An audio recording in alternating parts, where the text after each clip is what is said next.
Well, welcome back. Another week, another Ex-Homeschoolers Club. That's right. It's your boy, Jacob Gooden. And we're back. The best Ex-Homeschooler pod this side of the internet. I am joined today by a new homeschool friend, Geneve Genève. Dubé. Genève. Um, Genève. you We got it. literally just talked about this and I It's still okay. messed It's it up. okay. Genève. Oh, you're Okay. good. Genève. Um, okay. It's in there now. Okay. But Genève, first of all, welcome to the Ex-Homeschoolers Club. Yeah, I'm happy to be here. Thank you. We got connected because you just launched your podcast called Homeschooled, Mhm, mhm. and it's what's the tagline? It's an Oh, alum conversations with alumni. Yeah, conversations with alumni, and yeah. I we just recorded. I'm going to be on your show, and it's Can't only wait. fair, to have you on mine. But it's been so cool to connect with you and learn your homeschool experience, and I'm excited to share it with the audience today.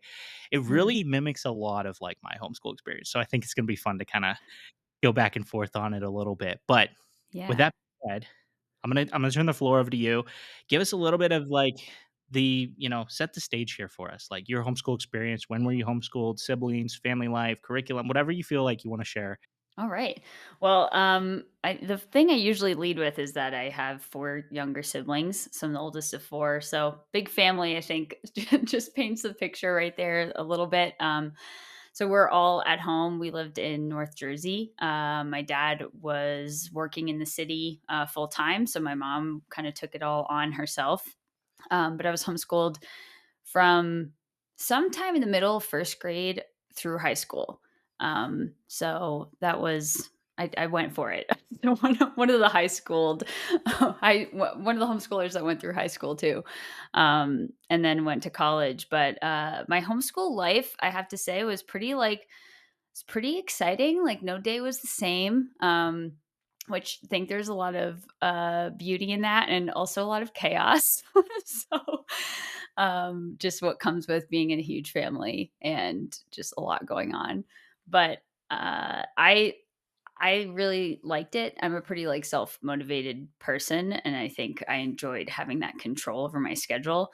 Um, yeah, man, I could just rant forever, but I'm trying to think of some like poignant things to say. Um, my mom's style and mine definitely like collided a bit because she's just more free flowing and see where the day takes us kind of vibe. And I liked having a checklist. I liked having a schedule. There's a lot of the time where I would just like when I needed structure, I created it myself for Yeah. myself.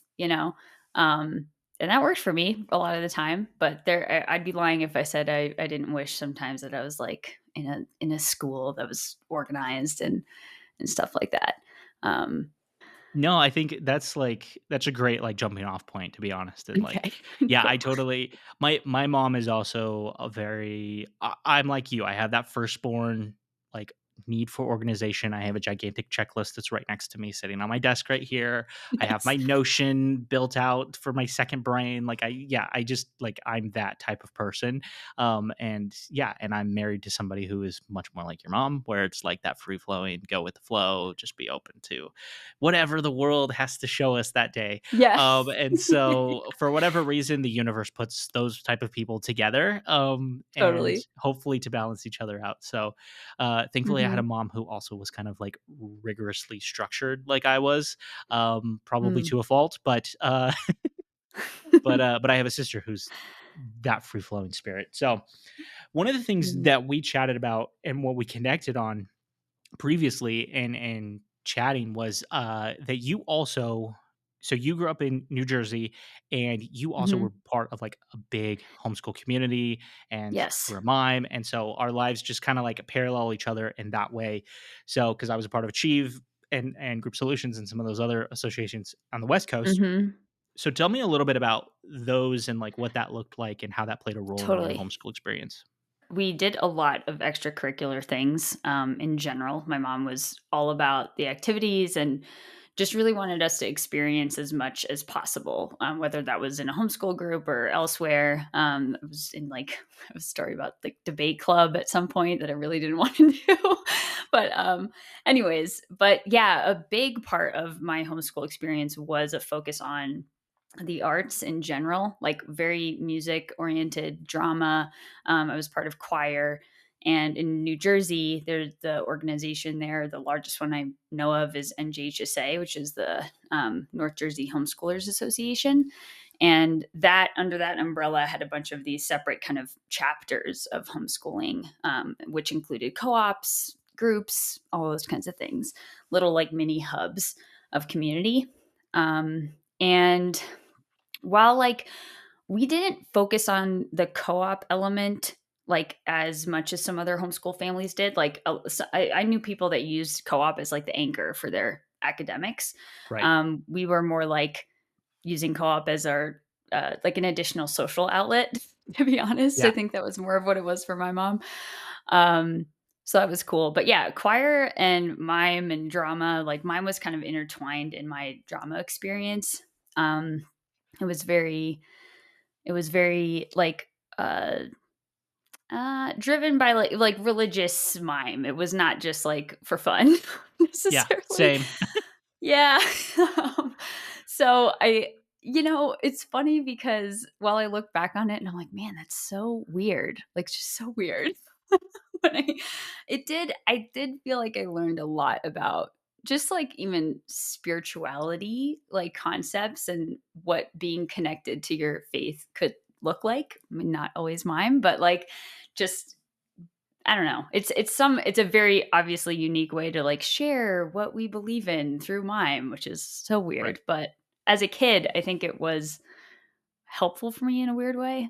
I don't know. Yeah. It's really the first time I'm thinking of that like that. But No, I totally agree with you. I think it was a situation for like-minded people, and I don't know about your group. My group, we also like we did Bible study as a part of it, and then also like yep. there's the outreach aspect of like we were performing at youth groups and for trauma centers, and I mean we also did like veteran stuff too. But a lot of the Mm, Christmas story was like a big part of what we did, and that kind of yeah. a thing, and telling that story. And so as someone who was growing up a young Christian, it was very important to kinda have that aspect of it, and I sometimes forget that, like, oh, that's like, Mm, you know, being on mission. Now I look back on it and I cringe yeah. at some of the stuff, but I know. at the same time, it's Yeah. like, and if you're listening and you're like, "What are they talking about?" Like, go look up hop on YouTube, Lifehouse. look up Lifehouse, everything by Lifehouse, like, Yeah. skit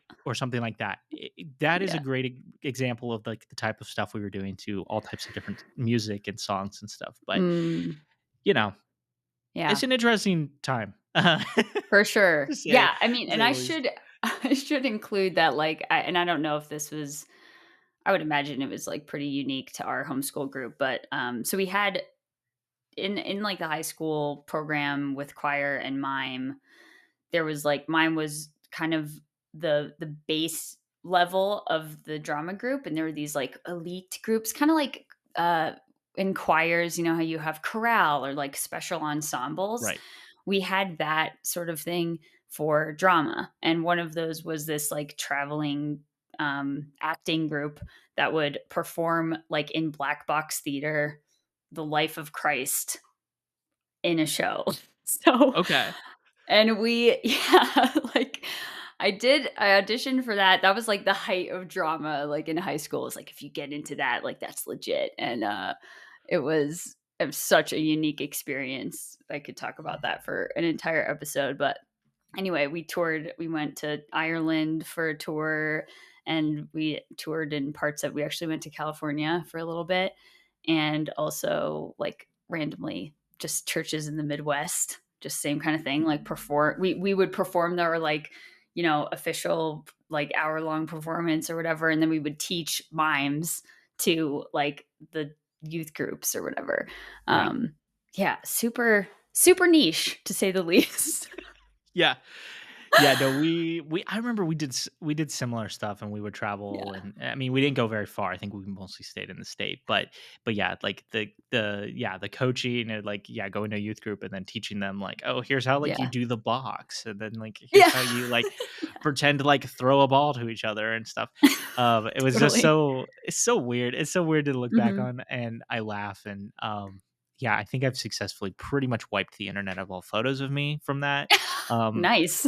Thankfully. So yeah, those are not gonna be coming back up anytime soon. But so you so it's tied in with your drama and choir. Did you guys do Mm. other drama stuff as well? Like, was there theater and plays involved in that? You would think, but, so we actually did like, as far as theater was concerned, we did like, my family would do community theater, like, in Okay. town, and then we'd also our church had their own sort of, like, arts s like, extracurricular thing that they would do. Mhm. Actually, now I'm wondering, like, what was that affiliated with? Because it was at our church, but I don't really it could have been a homeschool group thing, I'm not totally sure about that.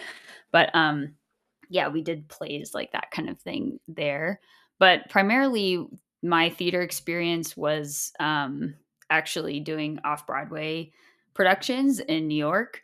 When I was really young, my drama teacher in my homeschool group, like the director of all of those programs, I think actually before I was even in her groups at all, she was like a friend of my mom's and she came over and I guess she told my mom, she was like, Genève is really good at storytelling.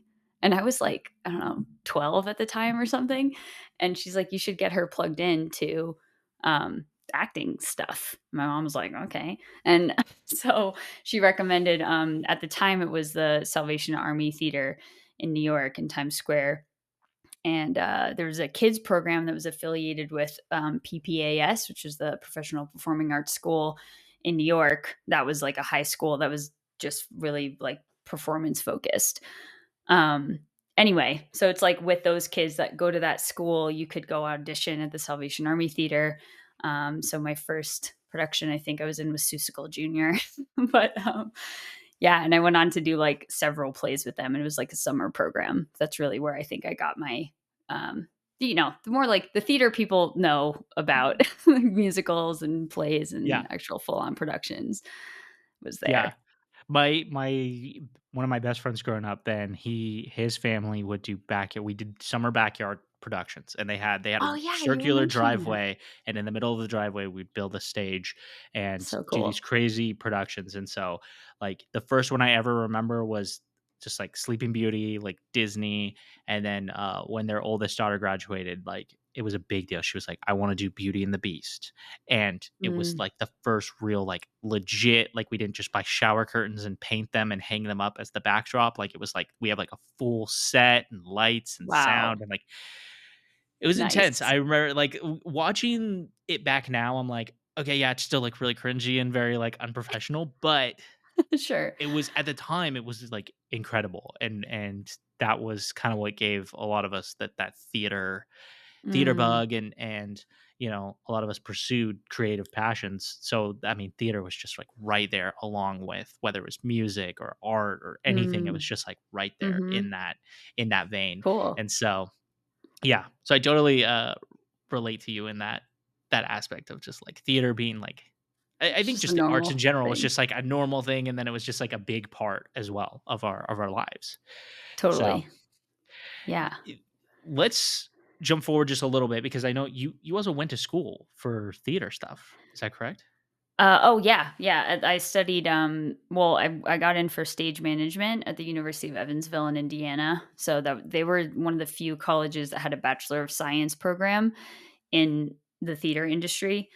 Yeah. Because most colleges, when you go and you say you want to do theater, they're like, okay, you're going to do performance for 2 years and basically get a communications degree, and then you'll do like a few other theater things for the remainder 2 years or something. And I was like, no, I want to do like stage management all the way. Like, Yeah. just like I was like, I've done enough of this acting thing in high school. I got to like, get into the serious business back end stuff. Um, and that was something that they focused on, and they had an amazing program for that. But I ended up switching to theater management instead of stage management. Subtle differences there, but yeah, switched to theater management, and so I graduated with a degree in theater management with a minor in business administration. So very very on the nerdy nerdy businessy side, but No, yeah. that's totally fine. I mean, I went to college initially kind of with like more performance in mind. I wanted to like be a musician or be an audio engineer, and then I switched to the business Mm, side as well. I was like, yeah. I think once you hear like sometimes how much those people make, you know, even at like 18, 19, I was like, that's not enough money to live on. And I was like, but the business people, they're rolling in it. Yeah, So let's yeah, like, yeah, let's, also like it's a business degree, so I can walk away and still do other things if need be. But totally. it, I hope this isn't a sore spot, but like, did you end up using that degree? Like, did you work in theater at I all did. out of that? Yeah, yeah. No, it's not a sore spot. I worked in at a Broadway production office or producing office in Times Square for about a year after I graduated, and it was it was a lot. it was it was a lot. I learned a lot about myself through that experience, and I think through my journey in college, kind of, and then going to that job, which was like the best job like a recent graduate with a theater management degree could possibly get. Like I was really, really, um, you know, grateful to have had that job. Um, I just learned like, man, like this is not really quite why I love theater. I think I realized through that experience that what I really loved about theater was like child development and how beneficial it was for me as a kid to learn performance and to like, just find myself in my own skin and get comfortable in front of crowds and just build confidence overall. And where I was working was like just totally on the opposite end of the spectrum where you're like schmoozing to investors for the Right. play and you're like going to fancy parties and managing people's schedules, and it was just another world, totally another Yeah. world. Yeah, so really grateful to have experienced that. But yeah, I had a definitely a soul searching moment and ended up pursuing like graphic design after that. So Okay. left that, but Yeah. yeah. No, I think you brought up a good point there of like the passions thing and like why we get into certain things. And then like, sometimes there's like a pivot in there too of like just kind Oh of yeah. like, you know, maybe this isn't why I wanted to do it, or like in Mhm. that kind of thing. And I think that's it's a tough one, I think, sometimes to deal with and like wrestle with. It's just that like this thing that is like a creative outlet or something that, shaped me, then now is like your Mhm. job, or it pivots into like you said, like it pivoted from you're really into understanding how performance had shaped you into a person and kind of like Mhm. giving you your own voice, to then like, okay, now I'm schmoozing at a party just trying to get investors to like, Yeah. pay our Yeah. bills essentially.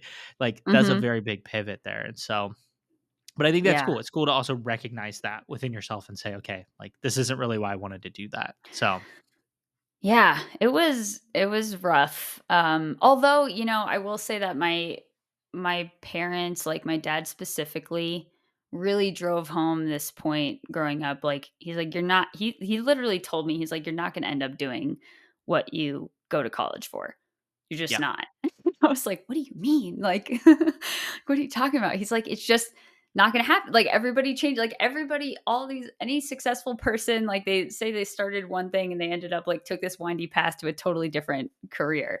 And so I wasn't like I guess it was concerning to a degree because you're like you are having this personal experience of like, wow, I guess I'm not into this.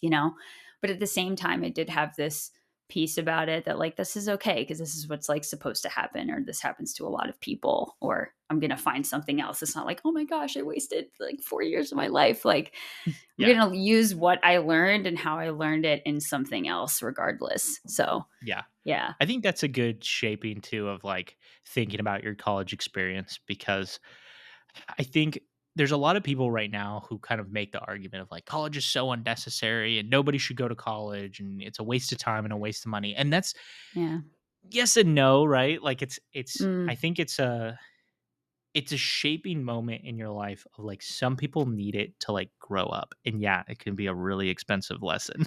but yeah, but it like yeah. it's like at the same time it it can prepare you for like later in life. Not Hmm. everybody needs that. Some people it's trade school, some people it's just getting a job right out of the bat. But um Hmm. I think that's a cool kind of frame to have on it of like, hey, it was like kind of a necessary piece to the path to get where you are today. Yeah, and I think for me, especially college was important to have those, like, to overcome some, like, interpersonal hurdles that you normally probably would get in a school experience with a lot of different kinds of people, that you don't always get when you're homeschooled. I think in college, dealing with things like, fights with roommates, or whatever, Yeah. like living with people. I was I was a part of an a cappella group in college, and I had to like fire a girl from that group. Like there were things that happened that were difficult for me in college, and those things that aren't really just like academics or, oh, you're dorming or oh, you're far away from home. Like, yeah, yeah, yeah. But like there's these other little lessons and these weird little pockets of my college experience that I think really helped me just become just feel more comfortable in myself. I mean, I always felt pretty confident in myself, but I think like giving me that, okay, I can do this on my own and I can have these hard conversations and get through it, okay, and make good friends and stick with them for like, the college experience and stuff. So, That's yeah. cool. That's cool. Yeah, I think college again is one of those things where I think a lot of maybe less so now, but I definitely know like growing up, college was like this kind of almost unachievable thing. It felt like for homeschoolers, where it was Yeah. like, how are you going to make this happen when like Mm. you arguably don't have a education, which is Mm. like bullshit. But it's Yeah. I don't know if you had that experience too of just like there were so many people I saw in my life who were just like, "Oh, well, like how are you going to get into college and how are you going to do this?" It's like I'm Mhm. so thankful I had parents who were like, "If that's what you want, like we're going to make it happen. We're going to figure Mhm. it out together." And like I got into every school I applied for because it was just like That's awesome. that's just what we did. We figured it out, and I'm not a Yeah. genius. So, like, if I can do it, like, Yeah. I'm the average Joe over here. Like, if I can do it, I think so many more people can do it if that's the path they want to go down. But did you have anything like that? Did Yeah. you have voices like that in your head or in your life that were kind of like maybe pushing that narrative of like, how are you going to do this? You know, this is kind of sad, but honestly, like if I ever had that feeling, it was from like members of my extended family. That was like a common thread in my schooling that like just the rest of our extended family was like very skeptical of the choices that my parents were making to homeschool us. Um, so there was that there was doubt around, but it wasn't the predominant voice, and I think in a way that those people that were, like, concerned or worried or something just kind of motivated me to get it done, like, "No, I can do this," like, um yeah, but I will say, like, my parents were very, like, really supportive with the college, like, experience. My mom especially, like, I mean, we went on a trip. I was it's so funny actually now that I'm talking to you, like all of the ties with like California, because I really wanted to go to school in California so Okay. badly. And so my mom, like, I just like California was like, oh, it's just like fun and like sunny, like, and beaches. Like, I don't know, I was just so Yeah. enamored with it. And so my mom was like, well, let's go to California and like go on a bunch of college tours. I went to like a Biola University like orientation like week. That was so fun. Made such cool friends there and like went to a bunch of schools and ended up going to Indiana for school. So yeah, just really funny. But yeah, my mom was always really supportive and so was my dad. And there was just not it was a different kind of uh, mm, push though, I guess. It didn't feel like pressure. It wasn't like you like have to go to college or you have to do well or you got Right. to be super smart or we want you to, you know, yeah, I don't know, graduate with flying colors. But Right. I do remember my dad being like he's like, "Look, I know you don't need a degree to be smart, but the truth is, and this is true for when he was in the workforce, it was like having a degree did give you a leg up in a lot Right. of situations." And he's like, "I just want you to have the tool. It's like it's just a tool, for Yeah. your future." He's like, "I don't really see this as the end all be all to determine your intelligence or anything like that. It was just like the degree will help you. And that was pretty much it. So they didn't really care what I went for. I mean, I went for theater, so they weren't like being picky about that. They were really supportive of what I was interested in. And yeah, I don't know if that Yeah. answers your No, it question it as really far as does. that's You concerned. know what's funny too is you talked about, like, I don't know why this stuck out to me so much, but you talked about, like, the wanting to maybe go to school in California and being kind of enamored Yeah. with, like, the beach and stuff. My Uh-huh. dad was from the Midwest, and he moved to California to go to college and then just got stuck Oh in my California. gosh. It was just like, "I love I it there." love that. But he moved for that same reason where he was like, "I wanna be by the beach. I wanna get a tan." He was just like, Yeah. "I don't want the cold anymore," like, that kind of a thing. So when it came to Yeah. me going to college, it was funny because originally I was like, I'm not leaving the state of California. And then it was like, I'm not leaving the West Coast. And then it was like, okay, maybe I'm not leaving like the west side of the country. And then it was like, okay, I'm moving to Illinois. And that first real big Yeah. cold snap of the year where everything froze and I had to walk to class and I slipped on ice and I like cut my hand open and I was just like sitting on the ground and I was just like in the snow, like bleeding and Oh my frozen. gosh. And I was just like, I hate my life right now. Like, what am I doing? Yeah. Um, but I ended up, I do love the Midwest. Like, it's not, that's not to shit on the Midwest. I do love it. I like, but it's so funny to me that I was so determined this is what it's gonna be. And then like your point, Yeah. I just ended up where I just didn't want to go, kind of a Yep. deal. Like it's Yep. just Yeah. that's where it just Yeah. settled out to be. Um, Yeah. so Yeah. I d Oh there's my something gosh. kind of, I don't know, there's something kind of fun about it too, where it's just I think I'm glad I went to school where I went to school also because it gave me the perception of like this is what a different part of the country was like. And Mhm. having grown Mhm. up exclusively in California, I don't know if you grew up exclusively in New Jersey, but like Mhm. it gave me my first touch of like this is the outside world. And like not just Yeah. this is not me living at home, but this is like a different state. This is a different part of the country altogether. And it gave me a Yeah. lot more confidence to then after be like, I can move anywhere I want and be okay. Mhm. Mhm. I don't know. Yeah.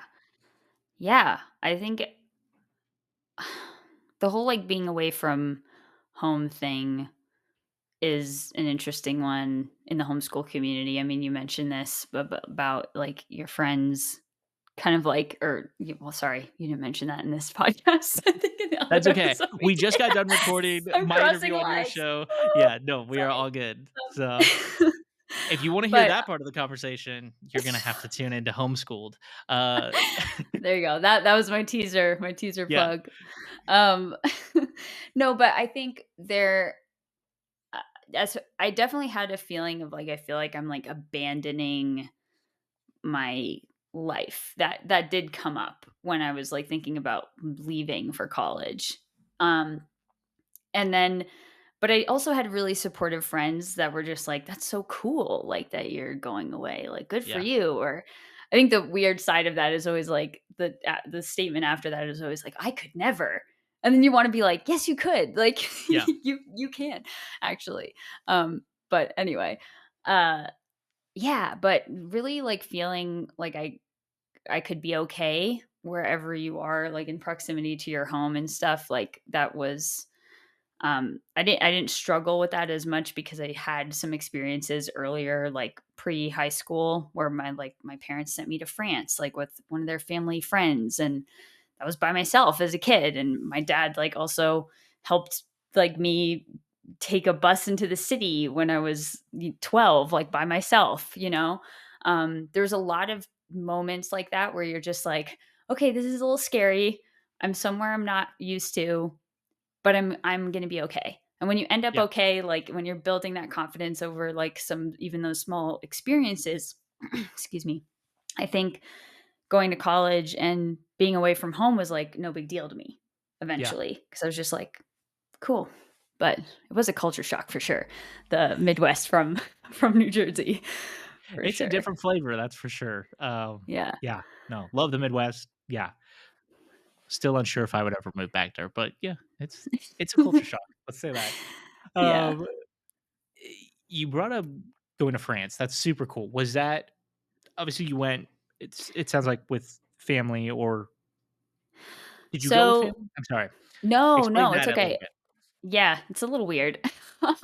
But my parents had good friends. I'm actually not sure where they met, but anyway, they were just friends in our family friends in our life who were from France, like originally, and moved to New York, worked in New York. Had like a best friend when I was a kid, and we would always hang out and do playhouse and stuff like that. And we would actually record like little movies on our like dad's camcorders and stuff like that. It was fun. But yeah, so we had like this close like family friendship, and they had um friends in France that had another girl like our age. Like her name was Eloise, which is like very so funny. It's like so stereotypical. Like I went to visit my friend Eloise in France. Um Yeah.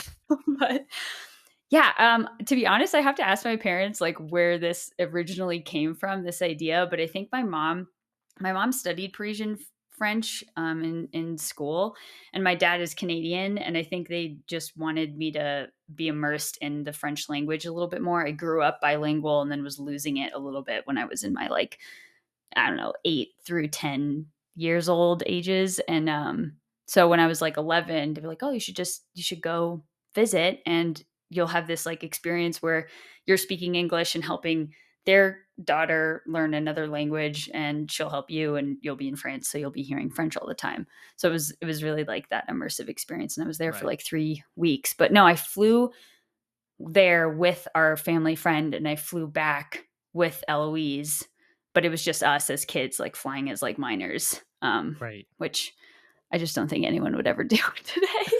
Like I can't imagine. I'm not letting my kids on a plane by themselves, but it's just Yeah. different No, times, you definitely. know. Yeah, definitely a little scary. Did you guys have at Hmm. least like the airplane or the airline guardian or whatever? Yeah, Yeah. Okay. yeah, totally. Yeah. Uh, Yeah, that's cool. And so funny. and was this like a summer trip, or like did you go to like during the school year, or Oh, that's a good question. It must have been during the school year because I did go to school with Eloise for some time. So okay? that was another like kind of pseudo public school experience that I had, but it was in Yeah. another country. Um, yeah. Yeah, so it must have been during the school year. But I think I only went to her like classes for like one of the weeks. I don't think I was there like the whole time. Okay. Um, but really What a fun funny. I remember experience, though. oh my gosh, yeah. It was amazing. Like I'm so thankful for that. I mean, it was a wild time. It was a time like I definitely felt alone a lot because when you don't have anyone else who speaks your language like really near you and you're a kid, there was definitely moments where I was missing home. That was Yeah. probably the first like really feeling away from home and like the wish my mom was here kind of ideas. But like again, it's like it's okay, made it, made it through, figure it out. But definitely Yeah. built some resilience for me from that perspective. So I want to shift gears just a little bit. Yeah. And so now we're a little bit far removed from our homeschool experiences now. Hmm. And but now we're bringing them back into our lives through our podcasts and through our conversations that we're Yeah. having and stuff. And so I Hmm. was wondering, you asked me this question when I was on your show about what kind of led to you wanting to start your podcast and what was kind of like the impotence for that. So yeah, Yeah. I mean, hit me. What was kind of what were you thinking? Oh my gosh. To be honest, this is like talking about homeschooling has been on my mind for years. I just was like, do I need to write a book? Do I need to do like I think originally I was like, I'm gonna write a book about my experience. Um and then, that kind of fell off. I was like thinking about it and I don't know. And the podcast thing came up because I was like, ooh, I just want to talk to more homeschoolers. I kept feeling like, oh man, I'm like getting these like nuggets of like what? Like from my friends that I knew so well. Like I thought, like you talked about it, the assumption that like you're all kind of believing in the same thing and doing the same thing, like when you're kids in the same group or whatever. And finding out that that was very much like not the case. As I talked to some of my close friends, I was like, man, I'd love to like talk to other homeschoolers too. So I was like, how do I like reach other people? And so that's where the podcast idea came out. But um, a lot of it's just like, I mean, you experienced it too, like seeing the misconceptions firsthand when you're talking to somebody like as an adult and being like, wow, like that's really what you think like homeschooling is. Oh man, like let me like let me help you out with that or something. And then on the flip side, I've run into a lot of like I'm 32. I'm at the age now where I have friends who are having kids, and they have this like super idealistic idea of homeschooling sometimes. We're like, that'd be so Mhm. fun. Yeah. Like, I just love spending time with my family all day. That'd be great. And I'm always like, like just a couple Yeah. things you might want to think about, you know? Yeah. Um, yeah. Let So me burst your, balloon just a yeah. little bit here on some of these Yeah. thoughts. Yeah. No, Totally. I think So something that has come up on the show a few times is this idea too, where specifically with, I think the homeschool moms tend to carry the brunt of it, right? Because dad, mhm. stereotypically, dad is at the office, right, and he's Mhm. making money to pay the bills. But um, it one of the things that I've talked about on the show before is the idea that like mom, when she becomes a homeschool mom, not only does she have all of her duties as just like mom, right? And taking care of the Mhm. house. And like, again, this is speaking from a very like, traditional, this is what Sure. mom stays home and takes care of the house perspective. But that tends to be a lot of what homeschooling kind of, a lot of families who do homeschooling kind of hold that. So, Mhm. all of a sudden she goes from not only just having to take care of the house, but also then like every single kid and worrying about their education. It is a full time freaking job all of a sudden. Mhm. And I think one of you talked about misconceptions. I think one of the misconceptions is like, oh, it's like super easy. It's like, no, it's not. Yeah. It is work that is extremely hard. I mean, when my mom got Mhm. to retire, like we joked, like you're retired now, like your career is over. And she's like, yeah, like literally just like when it was done, when my sister graduated, she's like, I just relaxed. I like went on vacation. I Mm. was just like, it was over. It was done Wow. with. Um, That's great. and Glad she went on vacation. That's awesome. I feel like not every yeah, moms do I might that. have made that part Go up, but reward they definitely yourself. go on more vacations now that we're not in the house. Let's say that. Um, Nice. but I think it's also this interesting thing to be a homeschool parent and kind of have to juggle both because somebody who sends their kid to traditional school, Mhm. they they get a break, right? They're just mom and dad. They're not also teacher. And Yeah. so I don't know if you had this struggle at all, but like the struggle of like mom and dad maybe not being able to turn off like the teacher part or the parent part and kind of like segment them Mhm. out a little bit because it's really easy for those lines to get really blurred. Yeah. I have a lot to say about that. Um, yeah, it's I feel like it's a little more convoluted just from my experience because I don't think that my mom ever like, she wasn't trying to be like, "Okay, I'm only teacher now." Like, she never did that Right. technically. Right. And I think some parents do that and are very good at that, like, from this hour to this hour, you know, Yeah. I'm at the front of the class telling you what to do. But that really wasn't the case in our like I mentioned before, it was more like a fluid experience as homeschooling. But that said, I did it just took a lot out of my mom. I would say, like, as a whole, like, not necessarily even just, like, the being the teacher and then the mom and then switching hats. It was just, like, all of it together, just the fact that she was doing all of it. She wasn't, like, left with much at the end of the day, you know? Like, and Right. I don't know if this is a being the oldest thing and just, like, seeing, like, "Oh, there's just always something to do with my younger siblings," or someone needs help with something, or I definitely didn't feel like as emotionally supported. Like I never felt like the kid that could like, "Oh, I'm just going to go like cry with my mom about this thing." Like that was just not there wasn't enough hours in the day for things Yeah. like that it felt like.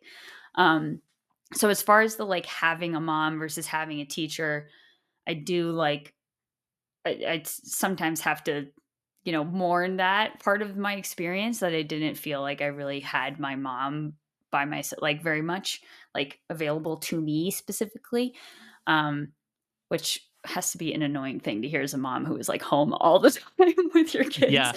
which is crazy. But yeah, it was just a lot. I think more of that was like a big family thing.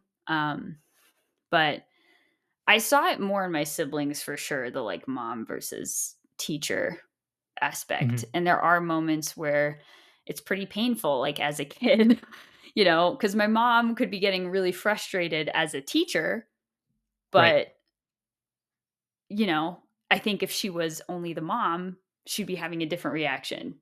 And that Yes.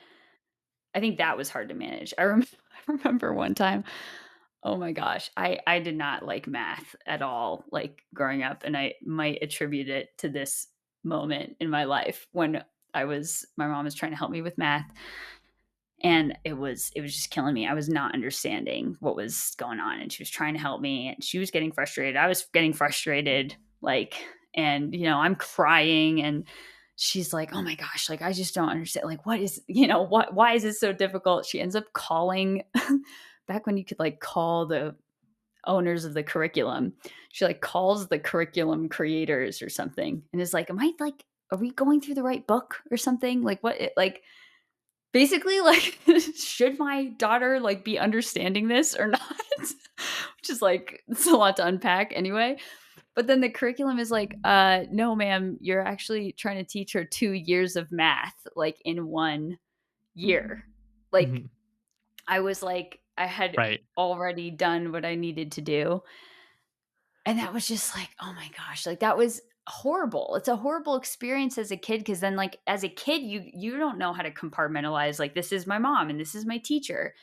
I don't know, like, but that was like, I look back on them, like, that was definitely just my mom really having a breakdown as a teacher, not as a mom, you know? Um, Yeah. and it bums me out though, because the interpretation as a kid is like, "Oh, my mom is, like, disappointed in me and thinks I'm Yeah. stupid," or something, you know? Um, yeah, so I think that's just, like, the flip side of what you brought up. I don't know if that still applies, but No, totally. I think you brought up a really good point of also as a kid not being able to separate mom versus Mhm, teacher, right? mhm. Where it's like, yeah, maybe mom and dad kind of have to do that sometimes. Like my dad was also like the principal, right? And he's like, sometimes you're Yeah. the principal and then sometimes you're just dad, right? And it's like Mhm. that's a weird thing because principal, you only see the principal when you're in trouble. That was, and so Yeah. what kind of dad are we getting right now? And Yeah. you know, which is it? Yeah. Um, but yeah, I think that's a good point too, as a parent to like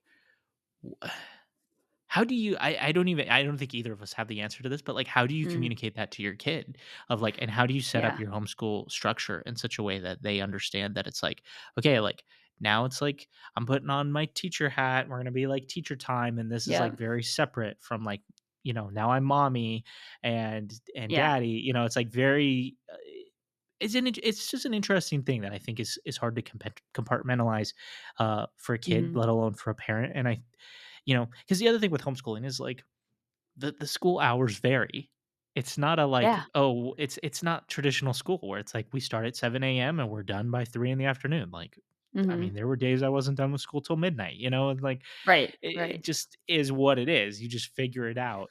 I mean, you joke about the hat thing, but I remember, like, even when I think about that, I'm like, I think a hat would have helped. Like, Yeah. I think it could have helped everybody. Just been like, oh, sorry. Just been like, this is me as mom, or this is me as teacher, and I'm gonna take it, like, have some kind of visual or physical thing that's like, I am now, like, fully just your mom. But I can hear the arguments though in my head as I'm saying this, of like, well, you're a whole person, and just Yeah. be it all at once. And I'm like, yeah, that's a great idea, but that alone, like you said, is really hard to navigate when you're trying to be both. I mean, I could see myself wanting to, like, if I was a mom, just being like, "Oh, I'm so sorry you're having such a hard time with this. Let's just do something else." Yeah. Versus, like, where a teacher's like, "I got to help you figure this out." You Yeah. know?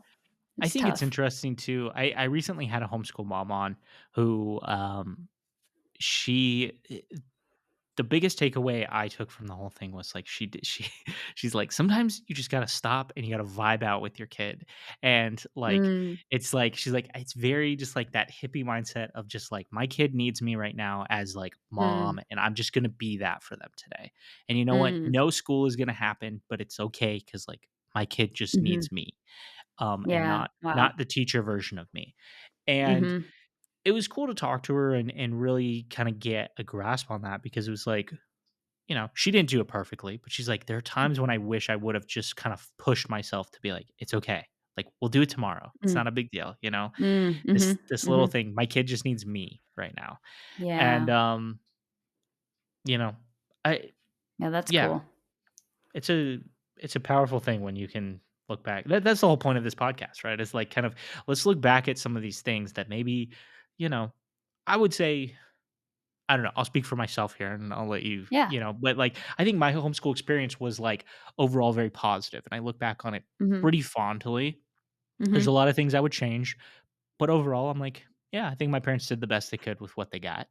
mhm. And the point Yeah, of me talking about these things is not to be like, "Oh, my parents kinda suck."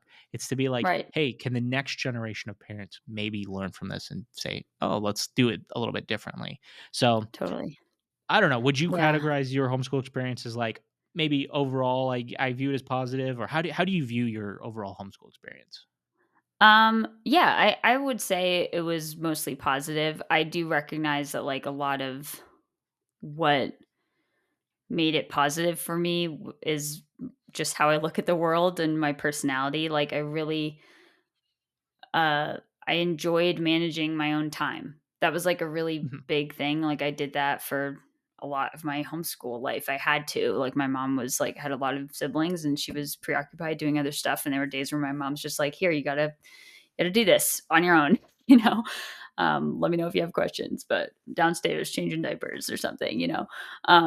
It's just busy. But like, that was one of the things that I remember having a really hard time with in college, was that I felt like I could not manage my own time because I had to have like my mm, butt in a seat during a class time.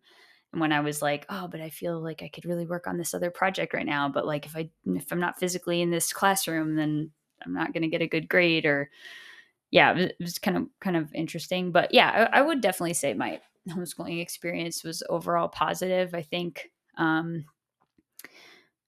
there's definitely some things I wish were different in my like family life that would have made it maybe like easier for my mom. And like, just going back to like the kind of parent struggles, I think a lot of that has to do with the community around you too. Like, your parents' support around them, right. more so than like your kids having friends, like you having people to lean on. And I think my mom did have a really good support system, but I think there was also sometimes a tone of like, watch out, like, you got to do school every day, kind of like what you're Right. describing, the difference of, oh, they're not going to get everything they're supposed to if you don't make sure to finish this textbook by Thursday. Or these pressures can also come from those communities, and I think that's why you have to be really selective with like who you align with, because Yeah. yeah, there's just a lot of that.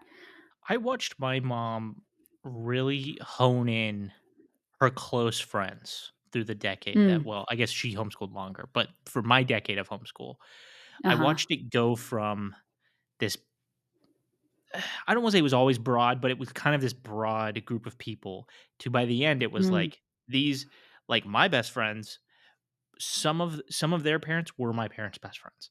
Others were mm, not, you know? mhm, And to your point, I think it was just this kind of continual you know, filtering out like those voices that were pushing like this thing that I don't agree with, of like mhm. whether it's I gotta be teaching my kid every single day or whether it's, whether it's religious or this particular whatever. They Yep. filtering down to like these are the core people that I'm like super tight with. And we all kind Mm, of align enough that we're good and we can like support mm, each other. So mhm. I don't know, like, do Yeah. you feel like your mom or your parents kind of did any of that filtering through your time as a homeschooler or Um, hmm, yes.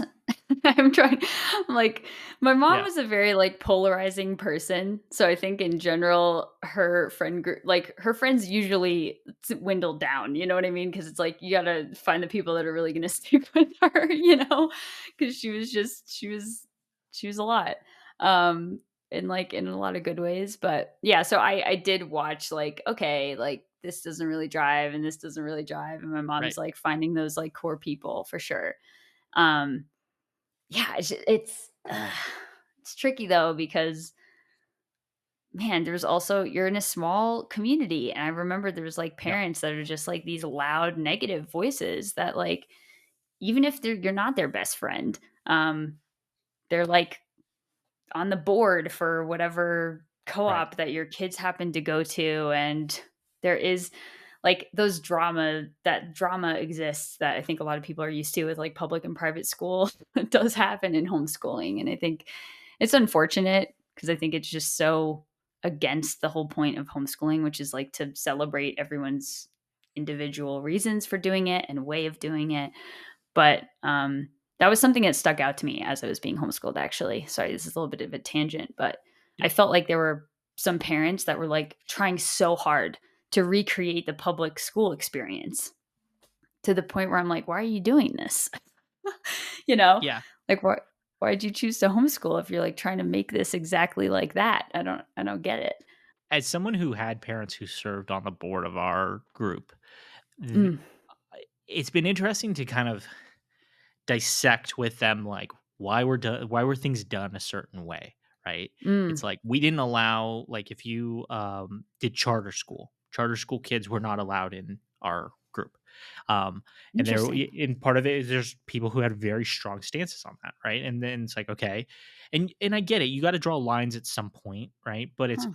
there were these things that was always really interesting in as kids, and like people we've talked to of like, well, why, like, we had school dances. Well, like the girls had this crazy dress code that, Mm, I say crazy, but it yeah. seems it was a little bit borderline abusive, and the guys really didn't have a dress code to some degree. And so it's like, Mhm, how do those things get made, and how do those get shaped, and who is mm, the loud voices, and who has the strongest opinions here, and why are we mhm, subjecting ourselves to this? And for the parents who disagree with that, like, what, mhm.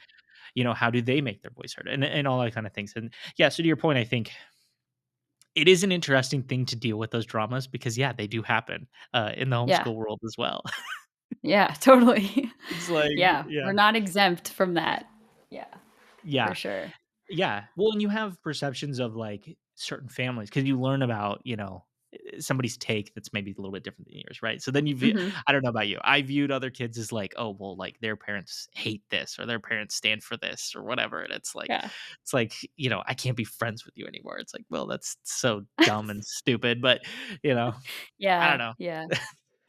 Yeah, no, it was a thing. It can be divisive, which is surprising when you think about homeschooling because it's like, "Oh, this is such a niche thing, and all of you guys decide to do it. So yay, you all get to be in the club." And it's like, it's a lot of different opinions, on a lot of things, even within the homeschool community, so You brought up, like, your friends now, some of them they're having kids, they're starting to look at Mhm, education, and they're like asking, "Oh, maybe I should homeschool my kids," right? And you have an mhm, ability to be a voice to them of like, "Okay, hey, here's the experience I had, take these things mhm, into consideration."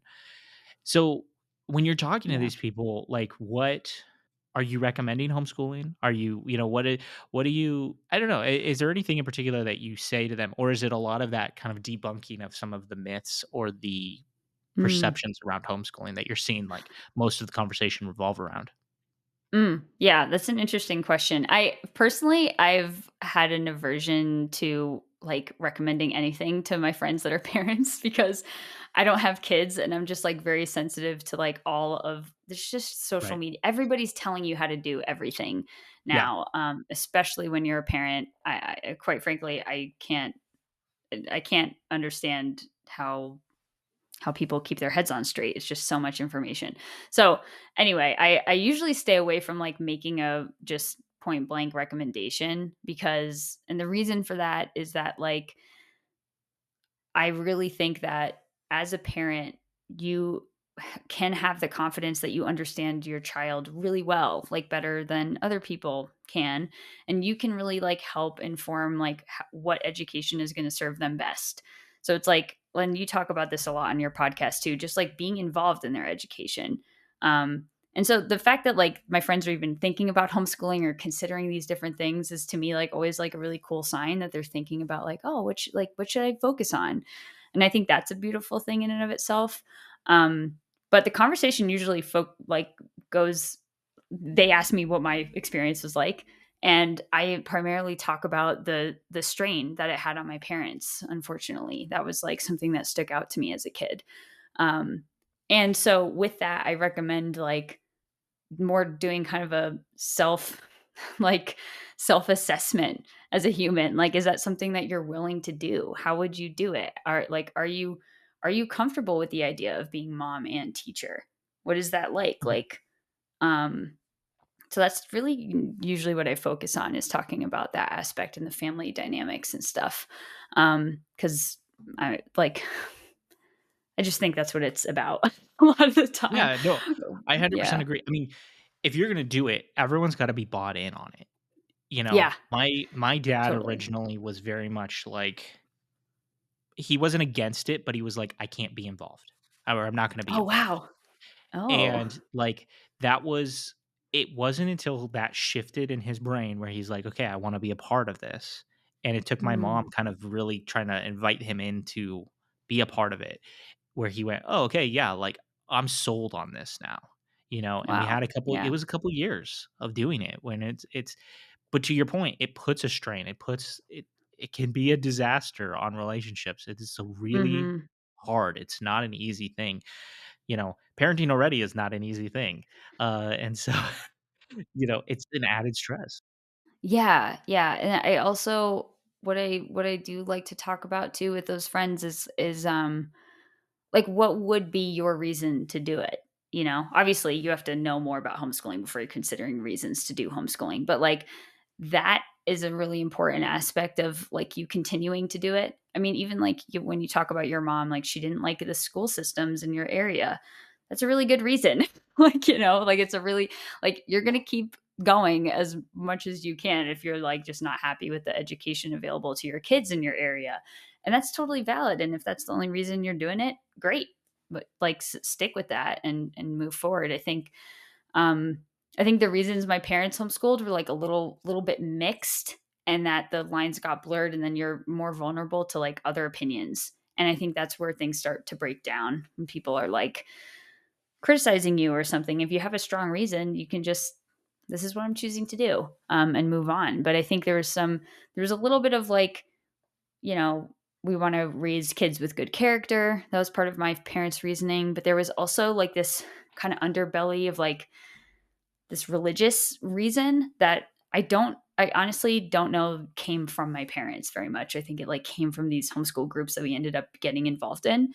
Um, and I think that was damaging and just not, I don't want to say it's not a real reason. It's dicey. It's a dicey reason. Um, and yeah, yeah, I don't know how else to I'm put with that. you. No, you're saying that, and I'm sitting here going, is religion a good enough reason to like to choose that to choose homeschool is like the thing. Yeah, My opinion, no, it's not. yeah, Like, because to your point, it gets really dicey, and it's yeah. very tricky to navigate that world a little bit. Mhm. It's really easy to get sucked into different parts of religion and different groups of religion, Yeah. in the home education system because like curriculums are once you've been to a couple, like, homeschool conventions and you've been on the floor and you've looked at all the textbooks and you flip Yeah. through stuff, you kinda get a flavor for, like, there's a lot of diversity here when it comes to the belief systems that exist within, Mhm. like, the home education system, and Mhm. it Yeah. is it is wild, but again, like you said, it gets dicey because it's like, especially if you're fresh to it, holy crap, there's a billion and one decisions you gotta make day one, where Mhm. you send your kid to public school. Again, you're not choosing the curriculum, you're not having to do all that research. It is a lot of work to figure all Yeah. that stuff out. So, Yeah. I think again, it's important to say too, like, when I say religious reasons, there's so many subcategories of, like, right. religious reasons to homeschool that, like, I think, some of them are, to me, some of them seem healthier than others. So, like, sometimes I think, like, a religious reason sometimes is, uh, you know, um, I wanna I don't want them to know about evolution. This is a popular one. I know you bring this up a lot, but like I want to teach them about creation. Well, you teach them about creation and then you don't teach them about evolution and you don't teach them about any of these other things that they're going to encounter when they're adults in the real world. And I think that is scary because you're not preparing them for critical thinking or like proper just like basic respectful debating skills or any like just to choose I don't know, to just be strong in your choices. I think that as far as like a religious reason is always it's just unsteady to me because it's like you're Yeah. just only sharing what you want your kid to believe in instead of like helping them make these informed choices. So that's a religious reason that I'm personally critical of. And then, but there's other religious reasons that like I think the part of it for my parents, the super popular, well, Bible verse that's like raise your children in the way they should go or whatever. Which also is very funny because anyone can interpret what that means, like for them. But whatever. Like, oh well, God says to raise your children in the way that you should go. So the only way we can do that is by having control over how you learn and how you grow up and seeing how you treat people and correcting how you're mistreating people sometimes. And I think there's some value to things like that where you're talking about like interpersonal skills or just character building. I understand that perspective. So anyway, that's like a much like more removed religious reason, but I just wanted to bring that up for Yeah. the podcast for anyone listening because I think religious reasons is kind of all bundled into a big pile, and I think there's so many little pockets in there that people don't think about. Yeah. Yeah. But No, yeah, I 100% agree with you. And as someone who grew up in that, it's like, yeah, most of my science education based around creationism. We touch on yeah, evolution, but really from the perspective of, well, this is already like a debunked wrong way of thinking about it. yeah, yeah, And that has been interesting to like unpack and now as an adult and kind of think more critically about and be like, oh, okay, totally. do I believe this? Do I not believe this?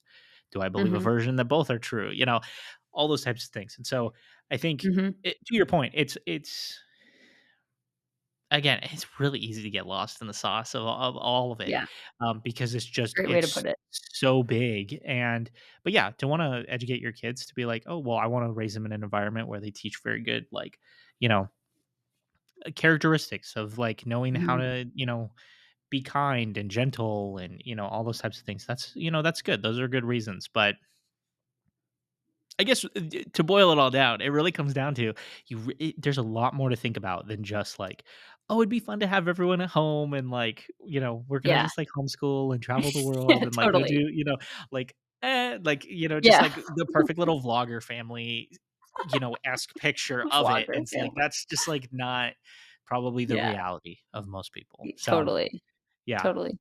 yeah. I think Mm, this has been an amazing conversation. And I think, we could go yeah. on and on and on. And I hope you do come back I could because I talk for days about this. Sorry if I harped too long on a weird topic, but yeah, no, I there's so love it. much to talk about.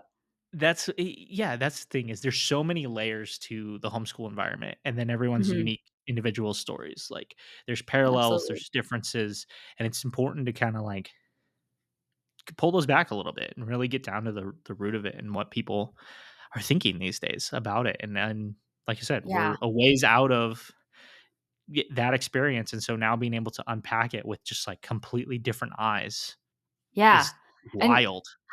yeah, and I don't know about you, but I'm still consistently, like, surprised at how many people talk about homeschooling positively, like, as a like, my peers, because growing up, it was always, like, this weird thing, like, to do, and now I feel like when people talk about it, they're like, "That'd be cool, that'd be fun," like, I'm always like, "What? Where'd this come from?" Yeah, so, I think it is such cool timing that you're able to interview your friends and trying to get more voices out there about what their homeschooling experience was like you said, because I think people are really interested in it for whatever reason. Yeah. And yeah, I think having those real stories out there about it is going to help people. So Yeah. No, for sure. yeah, And I'm excited to hear more of your show and learn more from like your friends and the people you bring on because yeah, it's a totally different flavor and in kind of a and yeah, so yeah, so I highly encourage my audience Go take a listen. It'll be linked in the show notes. Homeschooled Oh, thanks. on, I'm assuming, all of the major streaming Yeah. platforms. Uh, I is it on braved YouTube? YouTube recently from Okay, your okay, we got recommendation. YouTube. Yeah, YouTube up there as well. Very Yeah. cool, very cool. Is Yeah. there anywhere else you want people to go follow? You got socials, newsletter, anything like that that you want people to. Yeah, I mean, I'm on Instagram, just the homeschooled pod. And then if you're interested in just talking or asking me questions, or if you want to be a guest, I'd love to start a chat with you. And my email for that is the homeschooled@gmail.com. So you can reach me there. Very cool. But yeah. Awesome. This has been so much fun. Before I let you go, Yeah. is there anything that's come up that I'm like, we haven't touched on that you're like, okay, this is super important. We need to like discuss it. Could be a funny moment. It could be, I don't know, maybe we didn't touch on whatever. Uh, Yeah. I don't know. I mean, like you Anything said, sticking out to you? there's so much, but I don't know. I think just altogether, what I'd like to remind any parent who's considering homeschooling or not or whatever, just like trust yourself and trust like what you believe is best for your kid. I think there's a lot of like criticisms of parents out there, and just like being steady and knowing your child and getting to know them more and making that your focus is really a great place to start. And it's not about the mechanics of how you teach them or where they go or what school. It's really about like your effort involved with it. So and I also want to say, like, if you're a parent who is homeschooling, take care of yourself. Like, don't sacrifice your mental wellness or anything for the sake of homeschooling. And I'm saying that from I hope I'm saying that from a lot of other kids' perspectives too, but like please take care of yourself first. Yeah. That's like what I want to Healthy get out there. people can help other people be healthy. Unhealthy people, it's very hard to make Yes, healthy people from unhealthy people. So, totally. yeah, that's Thanks for something having me, that's Jacob. yeah, of course. And like I said, you're always welcome back. And to my audience, again, go check out Homeschool Pod. I know my interview is going to be out there very soon. I'll make sure it gets shared on my socials as well. But yeah, and Yeah. if you want to reach out to me, EXHS Club on pretty much all of the socials, or exhsclub@gmail.com. Shoot me an email. I promise I don't bite. I'm very friendly. And if you want to have a conversation, whether it's on the show, whether it's off the show, whatever, I want to hear from you and I want to know what you're up to. So that's been it for this week. We'll see you again next week. All right. Peace. Bye.